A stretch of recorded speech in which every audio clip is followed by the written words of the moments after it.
Hello students, आज VMC machine operating का second part देखेंगे। फर्स्ट पार्ट में हमने देखा था कि किस बटन से क्या काम होता है, मशीन ऑन कैसे होती है, जॉग बटन का क्या यूज होता है, रेफरेंस बटन का क्या यूज होता है। आज हम स्टार्ट करेंगे हैंड व्हील से। ये होता है हैंड व्हील, इसको बोलते हैं हैंड व्हील, एमपीजी भी बोलते हैं, मैनुअल पल्स जनरेटर। इसको एक्टिव करने के लिए, जैसे हमने जॉग एक्टिव किया था यहाँ से, इसको एक्टिव करने के लिए आप क्या प्रेस करेंगे मशीन पे? Handle button. हैंडल बटन जैसे ही आप प्रेस करेंगे यहाँ लाइट आ जाएगी और यहाँ पे भी आपको दिखा देगा स्क्रीन में एच एंड डी। अब मशीन को कैसे पता चलेगा कि किस एक्सिस में मूवमेंट करनी है? तो यहाँ पे देखो ये स्विच दे रखे हैं, एक्स एक्सिस सेलेक्ट करने के लिए, वाई एक्सिस सेलेक्ट करने के लिए और जेड एक्सिस सेलेक्ट करने के लिए। और यहाँ से हम इसकी स्पीड डिसाइड कर सकते हैं कि 1 माइक्रोन में चलानी है और 10 माइक्रोन में चलानी है या 100 माइक्रोन्स में चलानी है। तो जैसे कि अभी मैं जेड पे करता हूँ, इसको एंटी क्लॉकवाइज डायरेक्शन में मैं घुमाऊंगा तो माइनस की तरफ आपकी एक्सिस मूव करने लगेगी। जैसे अभी मैंने जेड एक्सिस पे कर रखा है और 100 की स्पीड कर रखी है और माइनस की तरफ मैं एंटी क्लॉकवाइज घुमा रहा हूं, तो जो स्पिंडल है, जो जेड एक्सिस है, वो माइनस की तरफ ट्रैवल कर रही है। और जैसे ही मैं इसको क्लॉकवाइज डायरेक्शन में रोटेट करता हूं तो जो स्पिंडल जेड एक्सिस वो प्लस की तरफ मूव करती है।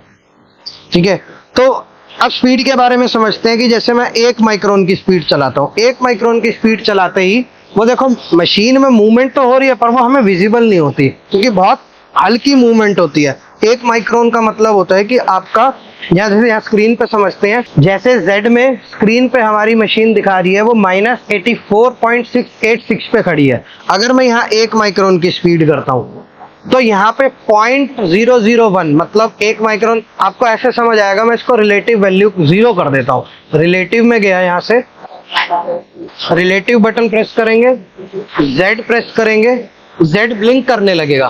तो यहाँ पे मैं एक 0 ओरिजिन बना देता हूँ, यहाँ लिखा हुआ ओरिजिन और एग्जीक्यूट, ये 0 हो गई वैल्यू। अब आप यहाँ अच्छे से समझेंगे, 1 माइक्रोन की स्पीड करी, जैसे ही मैं इस हैंड व्हील पे एक डिवीजन घुमाऊंगा तो वो 1 माइक्रोन चलेगा। देखो चल रहा है 0.001, 0.002, 0.003, 0.004, 0.005। जैसे ही मैं इसको 10 माइक्रोन की स्पीड पे कर दूंगा X10 पे, तो ये देखो स्क्रीन में 0.01, 0.02, 0.03। तो ऐसे भी समझ सकते हो, 1 10 100 पॉइंट के बाद 0.3 30 माइक्रोन, 40 माइक्रोन, ये 10 माइक्रोन में वर्क कर रहा है। और वापिस इसको 0 करके यहाँ पे मैंने 100 पे कर दिया तो देखो वहां पे पॉइंट्स में चलेगी। अब 0.1, 0.2, 0.3, 0.4, 0.5, 0.6 और ये मूवमेंट आपको विजिबल भी होगी। अगर आप Z में करके चलाते हैं तो स्पिंडल ऊपर नीचे आएगा, अगर आप X में करते हैं तो आपकी लेफ्ट साइड और राइट साइड में जो बेड रहेगा वो मूव करेगा, और Y करते हैं तो आपके पास और दूर जाएगी एक्सिस, Y एक्सिस में। क्लियर है? तो स्टूडेंट्स, हमने यहाँ हैंड व्हील के बारे में समझा। अभी हम और बटन्स के बारे में समझते हैं। हैंड व्हील आपको क्लियर हो गया, जॉग आपको क्लियर हो गया, रेफरेंस क्लियर हो गया। ऐसे ही यहाँ पे मैंने लास्ट टाइम MDI भी क्लियर कर दिया था। MDI के यहीं पे एक बटन होता है एडिट। एडिट मीन्स कुछ भी आपको डाटा एडिट करना है। एडिट मीन्स कुछ भी प्रोग्राम का डाटा आपको एडिट करना है। जैसे आप फोन में अपने नंबर्स वगैरह एडिट करते हैं, ऐसे ही आप एडिट पे जाएंगे और प्रोग्राम क्लिक करेंगे। प्रोग्राम क्लिक करेंगे ना, अभी देखो मैं अगर एरो की प्रेस करता हूँ तो वो कर्सर नीचे मूव कर रहा है प्रोग्राम में, येलो कर्सर, तो वो आपका एडिट मोड में आ गया। ठीक है, अगर मैं ये सपोज ऑटो पे होता तो आपका कर्सर नहीं मूव करता वहां पे स्क्रीन पे, या MDI में होता तो प्रोग्राम ही शो ना करता। प्रोग्राम पे गए, एडिट, तो ये आपका जो प्रोग्राम है, एरो की प्रेस कर रहा हूँ तो वो देखो एडिट मोड में हो गया। अब आप इसमें कुछ भी चेंज कर सकते हो, G54 की जगह G56 करना है। तो यहाँ पे मैंने टाइप करा, ये कीपैड है जिससे आप टाइप कर सकते हो, G56 टाइप करा और यहाँ पे ऑल्टर बटन प्रेस करोगे। ऑल्टर बटन प्रेस करने से क्या होगा, वो रिप्लेस कर देगा उसको। यहाँ पे देखो कितना हो गया, G56। ऑल्टर बटन का भी यहाँ काम समझ में आ गया। ऑल्टर बटन क्या करता है, रिप्लेस करता है। अगर ऑल्टर बटन यूज नहीं कर रहा तो आप कैसे कर सकते थे, जैसे यहाँ पे वापस मैंने लिखा G54 लिखते ही यहाँ पे मैं इंसर्ट का बटन होता है, इंसर्ट किया, यहाँ पे इंसर्ट हो गया। अब दोनों आ गए। मेरे को G56 को ना डिलीट करना पड़ेगा जाके, यहीं पे ही कीपैड में डिलीट का बटन दे रखा है, इसको प्रेस करूंगा तो G56 डिलीट हो गया यहाँ से। ठीक है, ऑल्टर रिप्लेस करता है, इंसर्ट उसमें पुट कर देगा। और उसके बाद आप इंसर्ट का काम क्या करते हो, आप जैसे कुछ भी प्रोग्राम में आपको डालना है आप इंसर्ट यूज कर सकते हो। 2 बटन होते हैं यहाँ पे, इंसर्ट और इनपुट। दोनों का ही मतलब सेम होता है, इंसर्ट और इनपुट का, बट यूज अलग अलग है। तो आपको एडिट मोड का काम समझ में आया कि हम उसमें प्रोग्राम में कुछ भी चेंजिंग करनी है, नया प्रोग्राम डालना है, तो हम एडिट मोड में काम कर रहे हैं।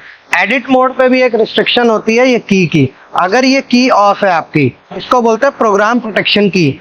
अगर ये की ऑफ है तो आप प्रोग्राम में एडिट नहीं कर सकते। एडिट मोड तो ऑन हो गया।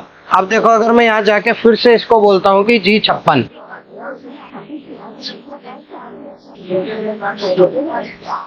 G56 और यहाँ पे मैं इसको इंसर्ट कराता हूँ या ऑल्टर कराता हूँ, तो देखो यहाँ पे देखो अलार्म दिखा रहा है राइट प्रोटेक्ट, मतलब जो लिखना है वो प्रोटेक्ट हुआ पड़ा है। वो कैसे एक्टिव होगा? जब हम की को ऑन करेंगे। ये हर CNC मशीन पे आपको मिलेगी। और अब ऑल्टर प्रेस करता हूँ तो देखो यहाँ पे क्या हो गया, G56। आपको इंसर्ट का काम समझ में आ गया होगा, इनपुट का काम समझ में आ गया होगा, ऑल्टर का काम समझ में आ गया होगा।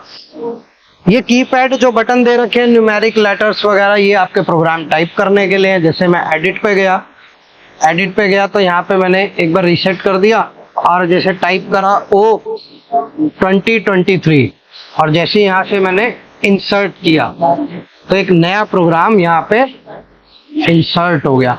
अब एज पर रिक्वायरमेंट आप अपना प्रोग्राम यहाँ लिख सकते हैं और आप इसमें वर्किंग कर सकते हैं। ऐसे ही ऑटो बटन है यहाँ पे।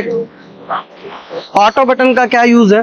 जब आपकी मशीन अब रनिंग में लेके आनी है आपको, एक पीस, दो पीस आपके बन गए, दो पीस, एक पीस आपके बन गए, ओके है, अब आप प्रोडक्शन चलानी है तो आप ऑटो मोड करके प्रोडक्शन कंटिन्यू कर सकते हैं। ऑटो के साथ ही एक बटन होता है यहाँ पे, सिंगल ब्लॉक। सिंगल ब्लॉक का मतलब क्या होता है? कोई भी हमारा प्रोग्राम है, प्रोग्राम की पर्टिकुलर लाइन को हम बोलते हैं ब्लॉक। सिंगल ब्लॉक का यूज होता है कि स्टेप बाय स्टेप वो प्रोग्राम चलेगा। जितनी भी लाइन है आपको उतनी बार साइकिल स्टार्ट दबाना पड़ेगा। साइकिल स्टार्ट मतलब जैसे आपने फर्स्ट लाइन पे आया, साइकिल स्टार्ट दबाई, फिर सेकंड लाइन पे आया, फिर साइकिल स्टार्ट दबाई, फिर थर्ड लाइन पे आया, फिर साइकिल स्टार्ट दबाई। इससे ना सेफ्टी होती है। क्या सेफ्टी होती है? कि मान लो बाय चांस कुछ भी प्रोग्राम में गलती हो गई, आपको लेट्स सपोज Z-10 जाना है, आपने 0 2 बार दब गया, वो Z-100 हो गया, वो एक्सीडेंट कर देगा सीधा जाके। सिंगल ब्लॉक में आप एक एक ब्लॉक, एक एक लाइन को रीड कर करके चला सकते हो, जिससे आपके वो कंट्रोल में रहेगी, सेफ्टी रहेगी। फिर ऐसे ही यहाँ पे ब्लॉक स्किप दे रखा है। ब्लॉक स्किप से क्या होगा? जब आप प्रोग्राम चला रहे हैं, आपको कुछ लाइंस नहीं चलानी तो आप उन लाइंस को स्किप कर सकते हैं। फिर ऑप्शनल स्टॉप का बटन है। ऑप्शनल स्टॉप मतलब इसका एम कोड होता है M01, जैसे कि यहाँ पे भी देखो लिखा हुआ मशीन पे M01 optional stop. Optional stop मतलब अपनी मर्जी से आप उसको रोक सकते हैं। लेट्स सपोज जैसे एक प्रोग्राम में 4 टूल चल रहे हैं, N1 में पहला टूल, N2 में दूसरा टूल, N3 में तीसरा टूल, N4 में चौथा टूल। आप N2 के बाद उस टूल को, तीसरे टूल को चलने से पहले मशीन को रोकना चाहते हैं तो आप मशीन पे ऑप्शनल स्टॉप ऑन कर देंगे और प्रोग्राम में M01 लिखा होगा, मशीन वहीं आके रुक जाएगी। जैसे अभी हमने ऑप्शनल बटन के बारे में समझा, ऐसे ही यहाँ पे पोजीशन, प्रोग्राम, ऑफसेट, ये सिस्टम, मैसेज और ये सब आपके बटन्स हैं। इसमें जैसे पोजीशन का बटन प्रेस करेंगे तो ये मशीन की पोजीशंस दिखाएगा। मशीन की पोजीशन मतलब जो मशीन कहाँ से आई है, कहाँ को जा रही है, कितना अभी प्रोग्राम में चलना है उसने, वो कितनी फीट पे चल रही है, कितनी RPM पे चल रही है, कौन सा G कोड यूज हो रहा है, कितने पार्ट बना चुकी है मशीन जब से ऑन हुई है, कितना साइकिल टाइम, उसका रन टाइम है, कितने 48 घंटे, जैसे 48 मिनट चल चुकी है वो भी, और साइकिल टाइम किसी पार्ट को बना रहे तो उसका साइकिल टाइम क्या आ रहा है। फिर ऐसी प्रोग्राम का बटन आता है। प्रोग्राम प्रेस करोगे तो डायरेक्टरी आ जाएगी, प्रोग्राम जो इसमें ऑलरेडी सेव्ड है।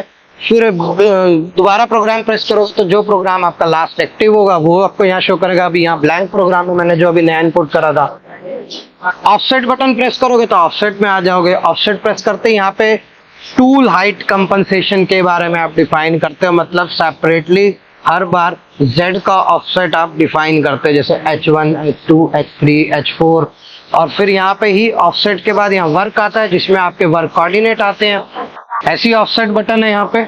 ऑफसेट बटन प्रेस करेंगे तो यहाँ पे ये ऑफसेट आ जाएगा। ऑफसेट कौन सा?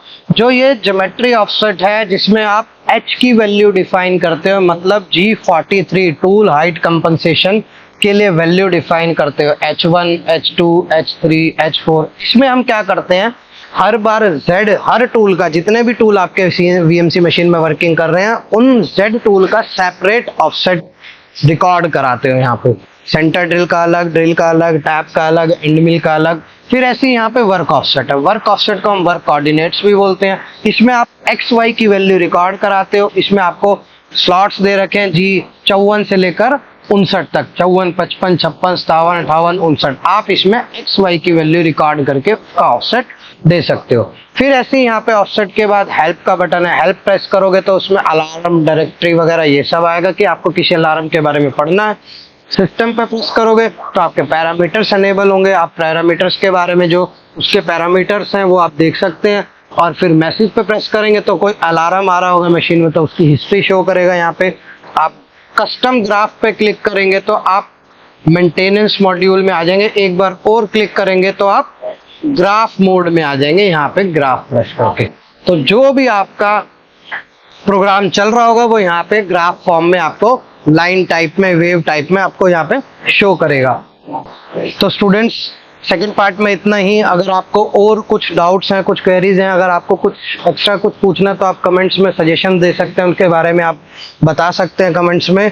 और आपको ब्रीफ कुछ सीखना है ऑपरेटिंग से रिलेटेड, सेटिंग से रिलेटेड, प्रोग्राम से रिलेटेड, आप RVM CAD आइए, यहाँ पे कोर्स के बारे में पता करिए, देखिए और आप ज्वाइन करिए जिस कोर्स को भी आप करना चाहते हैं। नेक्स्ट वीडियो में फिर हम और चीज़ों के बारे में लाएंगे, जैसे hold dialing, voice dialing, setting से रिलेटेड बात करेंगे, टूल से रिलेटेड बात करेंगे। Stay tuned for more updates. Thank you.